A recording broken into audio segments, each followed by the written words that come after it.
इतिहास सिर्फ किताबों में नहीं होता, कुछ इतिहास ऐसे भी होते हैं जो आज भी सांस लेते हैं, जो रात के सन्नाटे में बोलते हैं और जिनकी चीखें पत्थरों से टकराकर वापस लौट आती हैं। राजस्थान की धरती पर खड़ा एक ऐसा ही किला है, चित्तौड़गढ़ किला। दिन में यह किला शौर्य और बलिदान की कहानी सुनाता है, लेकिन जैसे ही सूरज डलता है और अंधेरा इसकी दीवारों पर फैलने लगता है, तो यहाँ कुछ ऐसा होता है जिसे आज तक कोई पूरी तरह समझ नहीं पाया। कहा जाता है कि यहाँ आज भी रानी पद्मिनी की आवाज गूंजती है। चित्तौड़गढ़ सिर्फ किला नहीं, एक जिंदा इतिहास है। चित्तौड़गढ़ किला भारत का सबसे बड़ा किला माना जाता है। करीब 700 एकड़ में फैला हुआ यह किला 7 विशाल द्वारों से होकर अंदर जाता है।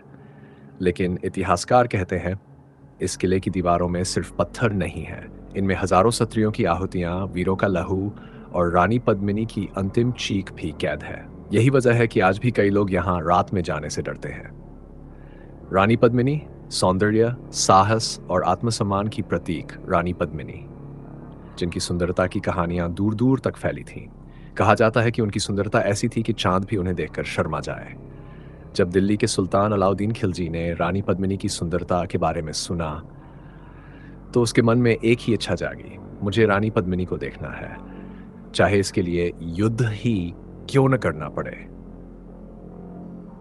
और यहीं से शुरू हुआ चित्तौड़गढ़ का सबसे भयानक अध्याय। धोखे से देखा गया चेहरा। कहते हैं कि अलाउद्दीन खिलजी ने धोखे से रानी पद्मिनी की एक झलक आईने में देखी थी। बस वही एक झलक उसके दिमाग में जहर बनकर भर गई। उसने चित्तौड़गढ़ पर हमला कर दिया। राजपूतों ने वीरता से युद्ध किया, लेकिन शत्रु की सेना बहुत विशाल थी। अंततः किले के गिरने की आशंका साफ दिखने लगी। जौहर, जब आत्मसम्मान जीवन से बड़ा बन गया, जब रानी पद्मिनी को यह पता चला कि शत्रु किले में प्रवेश कर सकता है, तो उन्होंने वो फैसला लिया जो आज भी इतिहास को कांपने पर मजबूर कर देता है। रानी पद्मिनी ने कहा, राजपूत स्त्रियां पराजय स्वीकार कर सकती हैं, लेकिन अपमान नहीं। और फिर हुआ जौहर। हजारों स्त्रियां एक साथ अग्नि में कूद गईं। कहा जाता है कि उस दिन आग की लपटें आसमान को छू रही थीं और पूरा चित्तौड़ स्त्रियों की चीखों से गूंज उठा था।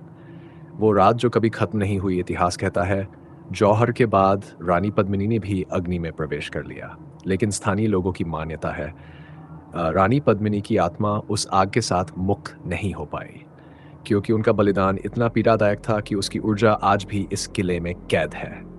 आज भी सुरक्षा गार्ड बताते हैं, रात में अचानक पायल की आवाज आती है, कभी कभी किसी स्त्री के रोने की ध्वनि सुनाई देती है। कुछ लोग कहते हैं, हमें सफेद कपड़ों में कोई आकृति चलती दिखी। सबसे डरावनी बात, कई बार लोगों ने सुना है, मेरा सम्मान मत छीनो। यह आवाज मानो किसी गहराई से आती है, धीमी, कंपाती हुई। परछायां जो चलती है। किले के अंदर मौजूद पद्मिनी महल के पास सबसे ज्यादा अजीब घटनाएं होती है। रात में वहां कदमों की आहट पानी में लहरें, बिना हवा के अचानक ठंडा माहौल। कई पर्यटकों ने बताया कि उन्हें ऐसा महसूस हुआ जैसे कोई उन्हें देख रहा हो। जब उन्होंने पीछे मुड़कर देखा तो वहां कोई नहीं था।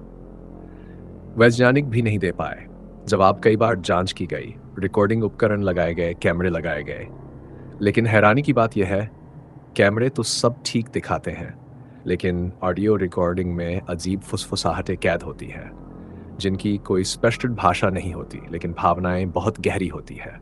कुछ वैज्ञानिक इसे रेजिडुअल एनर्जी कहते हैं, यानी किसी स्थान पर घटित भयानक घटना अपनी ऊर्जा छोड़ जाती है और चित्तौड़गढ़ जैसी जगह जहां हजारों लोगों ने एक साथ बलिदान दिया हो, वह ऊर्जा सदियों तक जीवित रह सकती है।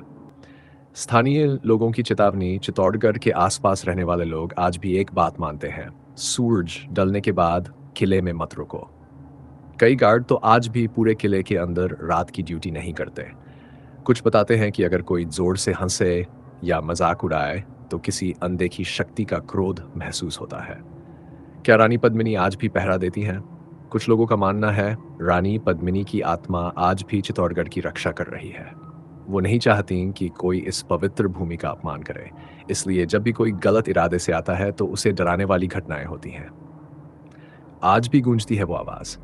कई बार देर रात चित्तौड़गढ़ की पहाड़ियों से एक सत्री की धीमी पुकार सुनाई देती है, मैंने अपना सर्वस्व दे दिया, पर मेरा सम्मान अमर है।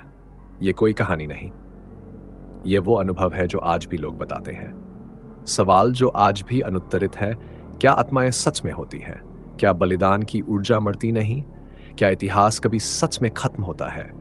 या फिर कुछ कहानियां समय के साथ और गहरी होती जाती हैं? अगर कभी आप चित्तौड़गढ़ जाएं तो दिन में ज़रूर देखिए, लेकिन रात को उस किले की दीवारों से दूर रहिए, क्योंकि कहा जाता है, जहां सम्मान के लिए आग जली हो, वहां आत्माएं कभी शांत नहीं होती।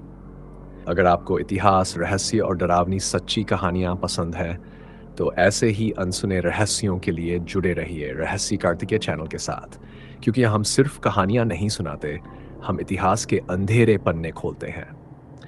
फिर मिलेंगे एक और रहस्यमयी कहानी के साथ। तब तक के लिए सावधान रहिए, क्योंकि कुछ आवाजें अंधेरे में आपका इंतजार करती हैं।